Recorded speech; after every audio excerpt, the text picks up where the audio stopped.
This is the Aftermarket Radio Network.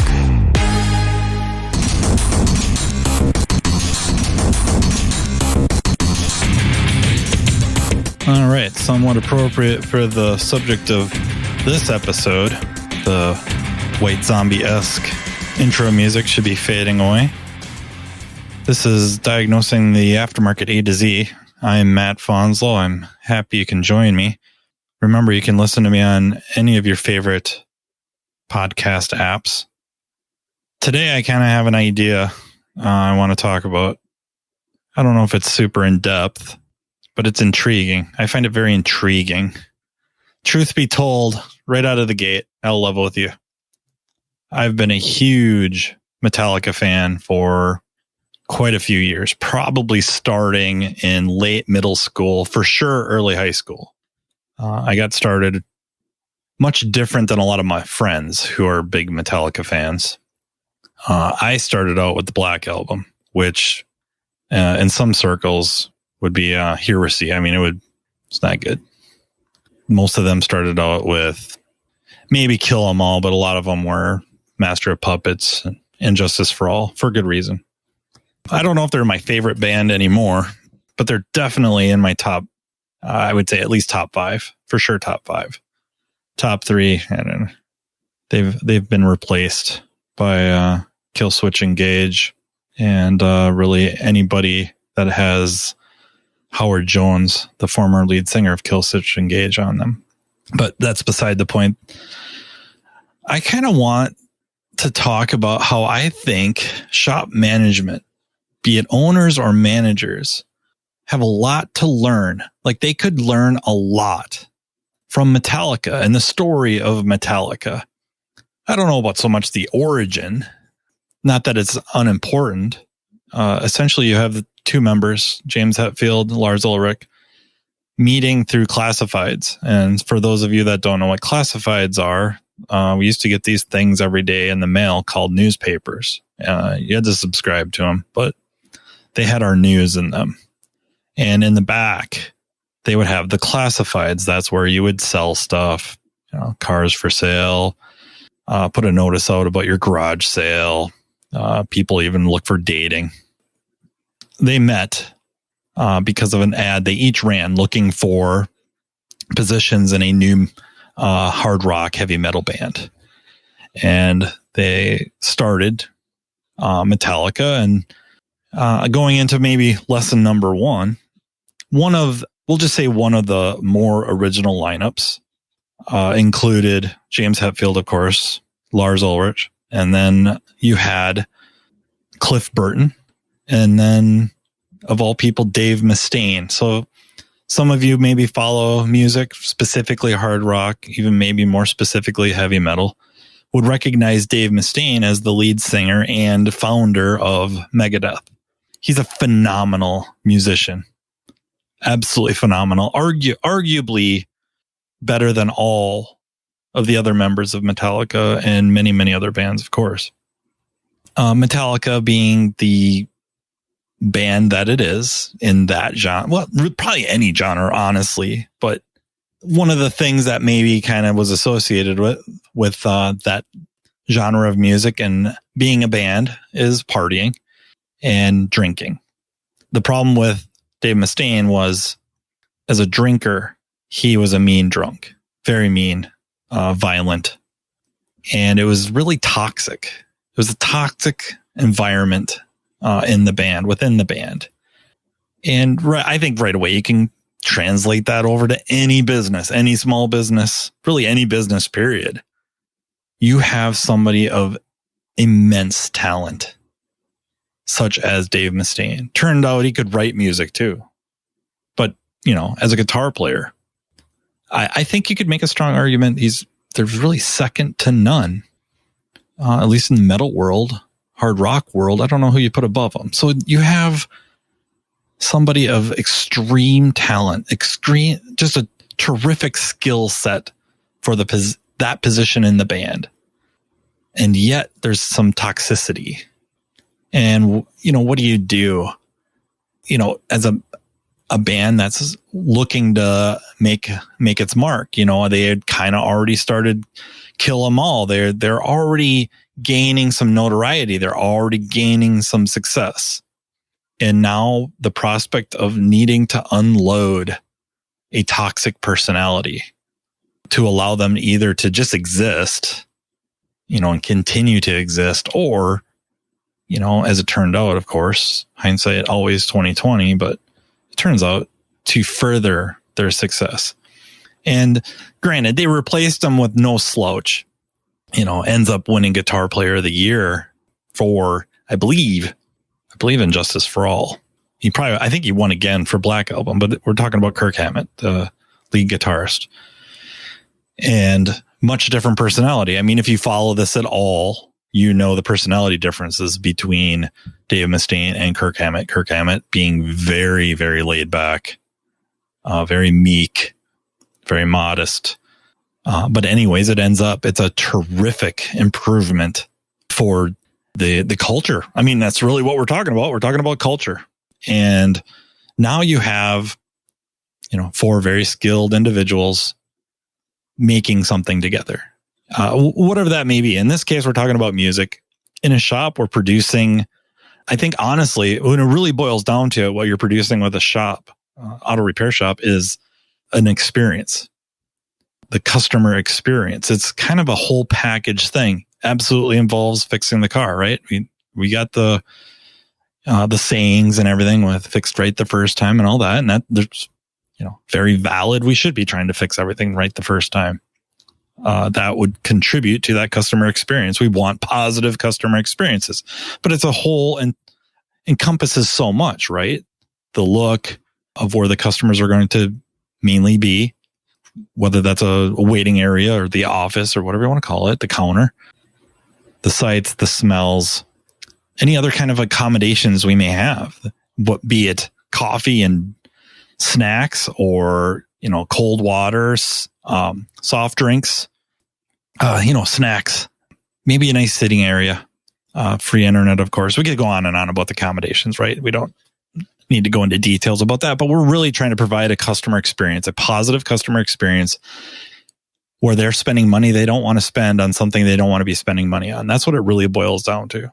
And will they come back regularly for all their service needs? And will they tell people about it? Like, basically putting in a good word for us, right? That's what we're after. And Metallica, they're trying to, like any artist, they're trying to evoke an emotion, most likely positive. It might be, in the case of metal, it's more like angst, and in some cases, maybe even anger, but it comes out in a positive fashion, right? That is one lesson, is, that how you create a work environment with personalities, that it's important. And now, fast forward a little bit, and there's a tragedy. While on tour, the bus that they're in flips over and kills Cliff Burton. Arguably, and some people, I think a lot of people would have my back on this, arguably the most well-rounded musician in the band, but maybe just flat out the most talented, and had such an influence on them to expand outside of their narrow tastes in music. He would be the one popping in Beethoven. Hey, listen to this. Listen, no. Don't focus on the strings or the piano or whatever that. Listen to this. Listen to this beat. Listen to this melody. Listen to this. All right. And now he's gone. And not only the loss of talent, that loss of friendship, brotherhood, really. I mean, the amount of time they're spending together, it's a brotherhood. To replace that. And they didn't. And they're young, right? I mean, they're in their 20s and this happens. You could argue, I don't think it's much of an argument, some of them did not have such great backgrounds, childhoods. I think Lars was okay, right? Successful family. But anyways, wildly ill-equipped, and a lot of it spent inebriated. And not that we would go through such tragedies and trying to rehire somebody, or not rehire, but hire somebody in somebody's stead inebriated. But, they go through the process of replacing the irreplaceable. And they bring on a very, very talented musician. I remember an interview where they're marveling that this bassist, Jason Newsted, can downpick with James and Kirk. So that speaks volumes about his skill set. But he's never one of the band, if that makes sense. Like, I don't think they ever really let him in. The shields go up. And even though he stuck it out for, I think, like 15 years or more, it ends up, this is a very toxic environment. When you listen to the interviews with Metallica, specifically the band members, you'll hear them talk about many times the locomotive, the freight train that is Metallica. And I have to believe a lot of owners and managers of their businesses often feel like they're on a freight train, like it's a runaway train, hopefully successful. But even if it isn't, and I'm not saying like it's, going down in flames by any means, but it's just maintaining. But it's the machine. It's the freight train. It's Monday through Friday, Monday through Saturday. Get the cars in, get the cars out, get paid, try to make enough money to pay the bills, try to make the money to buy equipment, whatever it is you need to do to sustain the business. I don't think those details are necessarily important, but I can easily see how you would feel like you're on this out of control freight train and you're just holding on for dear life. And you hear them talk about that often. And I mean, granted, we're talking about a wildly, wildly successful band that they're making insane amount of money. They're living an insane life. But still, I think a lot of that feeling could translate over, that feeling of out of control. And that, because you're so focused on holding on and trying to keep it on the tracks, the toxic environment is never recognized or addressed. And the toxic environment in this case ends up being that there's really two people in charge of Metallica. And by in charge, I kind of mean in the development of content. Songs are written, lyrics are written by essentially two people. It's Lars and James. The other two, you might as well just be considered instrumentalists. Very, very little input. And you have artists. These are artists. And one of those is Jason, because we find out after that, I think it's like 15 years, maybe it was 20. He opts out. He quits the band. That's never happened in Metallica before. Nobody's ever voluntarily left the band. If you left, you died or you were voted out. Nobody just up and decided they're done. They couldn't handle it anymore. And that's what happened. That's what happened with Jason is Metallica was his creative outlet, but he didn't have a lot of creative input. So he starts some side projects and it really was just the outlet. And then of course, when you, an artist like that, the feedback is releasing it to the masses and trying to, get a response. He certainly didn't need money. He didn't need fame. I think he just needed that outlet and some kind of a response, and I don't think it would have had to been near the level of Metallica. He wouldn't have needed, millions and millions and millions of fans. But I think, small groups. I think he was content to play small clubs, but the way Metallica was at the time, very unhealthy, that was not allowed. He was not allowed to do those side projects. He was not allowed to release those. And that was a deal breaker. That ended up being the reason he leaves. And that was so traumatic. You get what ends up being, and I suppose I got to be careful how I word this. Maybe the best way to say it is it causes the response that ends up being the subject matter of the movie, documentary, if you will, Some Kind of Monster. And that's where you see the remaining members, James, Kirk, and Lars, seeking therapy. They bring in a therapist who's known to work with, I think it was mainly sports teams, but groups. I would say groups. If you watch it, the guy's kind of weird, but whatever. I don't think it matters. I think it worked. When it really comes down to it, the members in that therapy, whether, how much, credit you want to assign any one entity or entities in such a thing, it worked.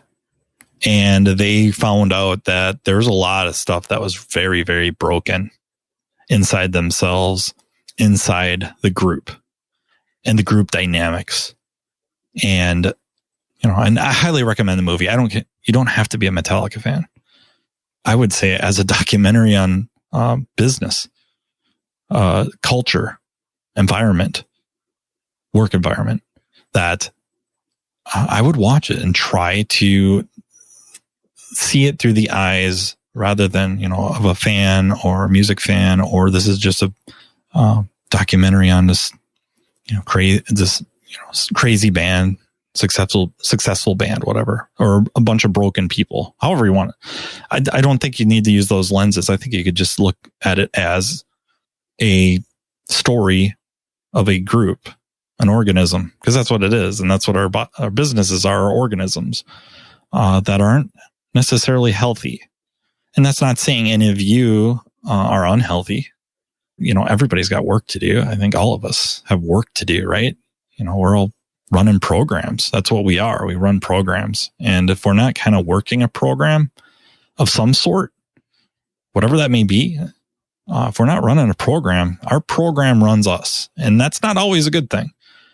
So in this case, they find out that a lot of things are broken. They have a lot of things to address. Addiction, of course. James Hetfield notoriously put himself in rehab and kind of dropped out of the band for a while. The band never stopped. I don't want to say they never stopped. They did stop recording and producing content, but they never broke up or anything like that. And but he had the time to go back to work on this aspect of himself. And then, man, he had to open himself even more to find out what would possess somebody to leave. Again, I'm sure it's argumentative, or you could argue one way or the other, the biggest band in the world. And finding out, yeah, we did that. We forced him out. And then towards the end of that documentary, you will hear Lars basically say Metallica has now become the band that Jason wanted to be in. Almost as if he was a sacrificial lamb for Metallica to become the band he wanted to play in. I think that's really, really powerful. To me, it's really, really powerful because how many employees, technicians, managers, whatever position, I guess it doesn't matter. I don't know why I list off stuff. It doesn't matter. How many people leave a place of business because it isn't where they want to work, which I guess sounds somewhat ridiculous. Why else would they leave? But, people don't quit jobs. They quit managers, right? I've heard that. And do we ever really listen to them? Does anybody ever loosen the grip on this freight train a little bit, enough to kind of step back and look around? You ever stop and go grab an employee and take them out to lunch? How are things going? How are things going at home? How are things going at work? What are some things, if you could change anything, what would you change? And that's always a dangerous question, right? Because, we could rattle off the perfect place to work, all the benefits and the high pay and all the equipment and all that. Well, okay, yeah, that'd be great. You got to pay for it too. Honestly, this is where that conversation could lead the manager or owner to step back and go, man, I got to learn how to better run this business. I've taken 3 employees out to lunch and they all said the same thing. They're really hurting because they don't have health insurance, as an example.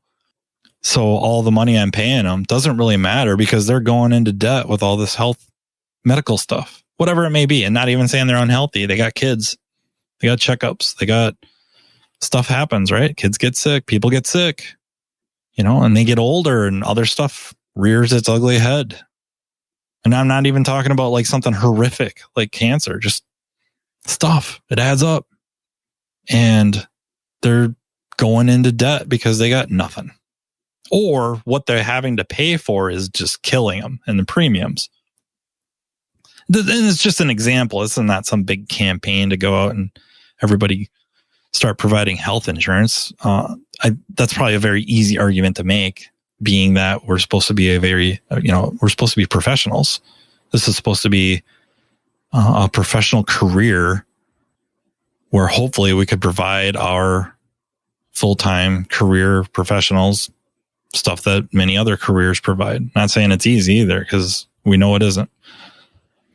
But back to Metallica, they now, you could kind of follow up the viewing, and you would see a lot of it in some kind of monster, honestly. Even before they bring on the replacement, who ends up being Robert, the new bassist, that it's a lot more democratic. I'm not trying to make that sound like, hey, your businesses should be a democracy. I'm just saying there's a lot of power in allowing people to feel like they have a say. Hopefully they do have a say in how things are run, especially when it's related to what they're doing. I would think a service advisor should have some say in how SOP would be, the standard operating procedure. And if they find that something isn't working as well as it could, or that maybe they have an idea and they run it by you, and you can say, well, okay, that I know what you're saying. Here's my concern with it. And then they go, oh, I didn't even think about it that way. Yeah, you're right. That was a dumb idea. No, it wasn't a dumb idea. Just keep it coming. And then they can come up with something that's very, very good. Or you work together on, the reason they came up with the idea is they don't like this, whatever, the intake, how they're taking in customers. And then you guys can brainstorm a better way. You can hear their concerns, acknowledge them, and maybe you don't think of something, but maybe you do. And how much that means to an individual. Technicians in the back. It's like, hey, why do we have the oil filter rack over here? I think it would make more sense over there. Oh man, that's actually a really good idea. I don't know why I have it over here. I guess we just put it there and never really moved it, but that makes a lot of sense. Move it today. Move it tomorrow. It could be little stuff, simple stuff. It could be big stuff. This hoist sucks. Why? Show me. Okay. Well, how do you know there's better, or what's better? Can I get a look at this? Yeah, so-and-so working over here. Would they let us go look at it? Stuff like that.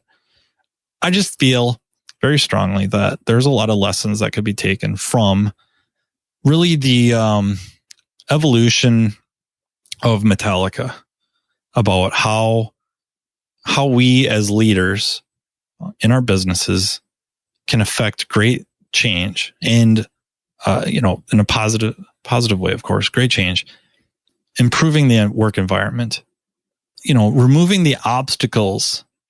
I think this is very important, that we remove the obstacles that prevent people from not only doing their job as accurately and efficiently as possible, but also remove the obstacles preventing them from joy in work. That's a very, very W. Edwards Deming statement, but it's very, very true.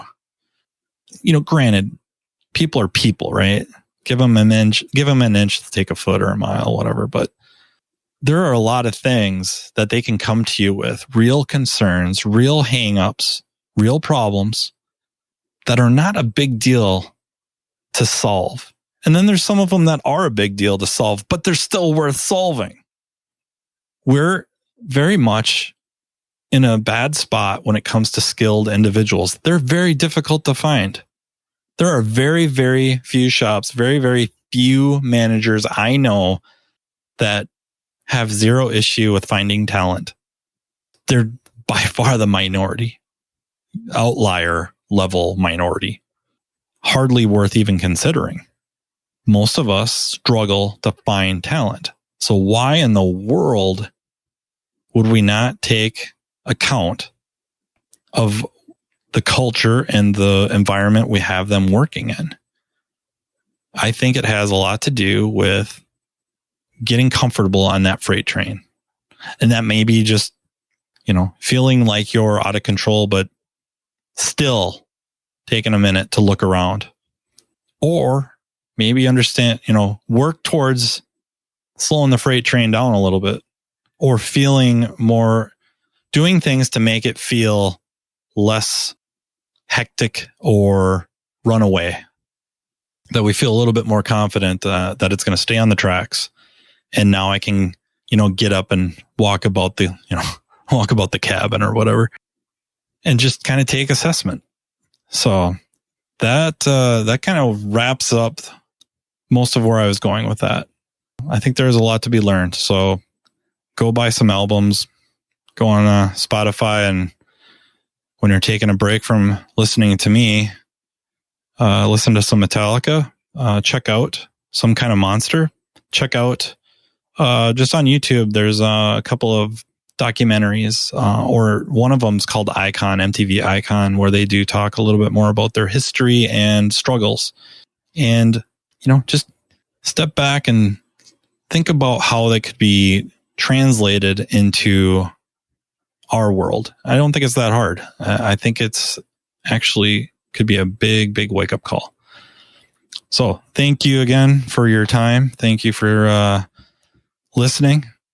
This is Matt Fanslow with Diagnosing the Aftermarket A to Z on the Aftermarket Radio Network. Again, is there anything you want to hear me talk about? If you want to be on the show, please don't hesitate to reach out to me. You can find me on Facebook Messenger. And I look forward to the next episode. Take care. You've been listening to Matt Fanslow, Diagnosing the Aftermarket A to Z on the Aftermarket Radio Network. Follow Matt on your favorite listening app. He's very interested in what you have to say. Let him know what you'd like him to cover and come on the show. Matt is all for advancing the aftermarket. Find Matt Fanslow on social media and connect or on aftermarketradionetwork.com.